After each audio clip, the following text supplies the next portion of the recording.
Criminal കേസുകളിൽപ്പെട്ട 30 ദിവസത്തിലധികം ജയിലിൽ കഴിയേണ്ടി വരുന്ന പ്രധാനമന്ത്രി, മുഖ്യമന്ത്രിമാർ, മന്ത്രിമാർ എന്നിവരെ സ്ഥാനത്തുനിന്ന് സ്ഥിരമായി നീക്കണമെന്ന കേന്ദ്ര ഭരണഘടനാ ഭേദഗതി ബില്ലിലെ വ്യവസ്ഥയ്ക്കെതിരെ നിർണായക ശുപാർശയുമായി പാർലമെന്ററി സംയുക്ത സമിതി.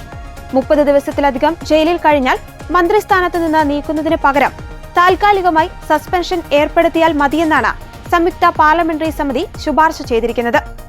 130ാമത് ഭരണഘടനാ ഭേദഗതി ബില്ലിലാണ് പാർലമെന്ററി സമിതി നിർണായകമായ ഈ ഭേദഗതികൾ നിർദ്ദേശിച്ചിരിക്കുന്നത്. രാഷ്ട്രീയ പകപോക്കലുകളുടെ ഭാഗമായി മന്ത്രിമാരെ വ്യാജ കേസുകളിൽ കുടുക്കി ജയിലിലടച്ചാൽ അവർക്ക് സ്ഥിരമായ സ്ഥാനം നഷ്ടമാകുന്ന സാഹചര്യം ഒഴിവാക്കാനാണ് ഈ നിർദ്ദേശം. 30 ദിവസ പരിധി കഴിഞ്ഞാൽ മന്ത്രി പദവിയിൽ നിന്ന് നീക്കുന്നതിനു പകരം കേസിൽ അന്തിമവിധി വരുന്നതുവരെയോ അല്ലെങ്കിൽ ജാമ്യം ലഭിക്കുന്നതുവരെയോ മന്ത്രി എന്ന നിലയിലുള്ള ഔദ്യോഗിക ചുമതലകളിൽ നിന്നും അധികാരികളിൽ നിന്നും താൽക്കാലികമായി സസ്പെൻഡ് ചെയ്താൽ മതിയാകും.